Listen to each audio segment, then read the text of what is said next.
आदाब, जी सलाम डिजिटल देख रहे हैं आपके साथ मैं हूं मुमताज खान। पाकिस्तान के तकरीबन आधे हिस्से में सैलाब ने भारी तबाही मचाई है। अब तक मौत के सैलाब से करीब 1343 लोगों की मौत हो चुकी है और करीब 3 करोड़ से ज्यादा पाकिस्तानी बेघर हो चुके हैं। हालात अब इस कदर खराब हो चुके हैं कि पाकिस्तान में 4,500 साल पुराने तारीखी मकामात के गिरने का अंदेशा है। मोहनजोदड़ो के खंडर सिंधु नदी के किनारे सिंध सूबे में मोहनजोदड़ो को मैलुकीन का टीला भी कहा जाता है। सैलाब से पाकिस्तान के सिंध सूबे में ही सबसे ज्यादा तबाही हुई है। रिपोर्ट्स के मुताबिक सिंध सूबे में वाक़ई किले, मकबरे और पुरातत्व मकामात अब सैलाब के पानी के सबब ढहने के कगार पर है। मोहनजोदड़ो, रानीकोट किला, तख्ते भाई, चौखंडी मकबरा जैसे कई हिस्टोरिकल प्लेसेस खतरे में। इनमें सबसे पुराना मोहनजोदड़ो है।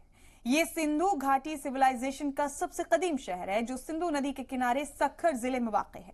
इसकी तलाश रखालदास बानर्जी ने 1922 में की थी। यहाँ खुदाई के वक्त बड़ी मिकदार में इमारतें और मेटल्स के मुजस्समे साथ ही मोहरें मिली हैं। हालांकि अब तक इस शहर के 1/3 हिस्से की ही खुदाई हो सकी है। साइट के क्यूरेटर के मुताबिक कई हिस्टोरिकल प्लेसेस तबाह हो गए हैं। 5000 साल पुरानी कई दीवारें ढह गई हैं। साइट के हिस्टोरिकल प्लेस बौद्ध स्तूप में भी कई दीवारें गिर गई। पाकिस्तान के तशवीशनाक हालात को देखते हुए अक़वाम मुत्तहिदा ने इमरजेंसी मदद के लिए मंगल को ऑफिशियल तौर पर $160 मिलियन की अपील की। यूएन के जनरल सेक्रेटरी एंटोनियो गुटेरेस ने कहा कि हम अपने लोगों के साथ पाकिस्तान जा रहे हैं। पाकिस्तान ने दुनिया से मदद मांगी है। आफत के वक्त पाकिस्तान की मदद करना जरूरी है। आज ये पाकिस्तान में है, कल कहीं और भी हो सकता है। साथ ही अमेरिका और यूरोप के ममालिक ने पाकिस्तान को कुछ मदद की थी। हालांकि इतनी नहीं है कि इससे हालात सुधर जाएं। चीन ने अब तक सिर्फ ऐलान किया है लेकिन कोई मदद नहीं भेजी।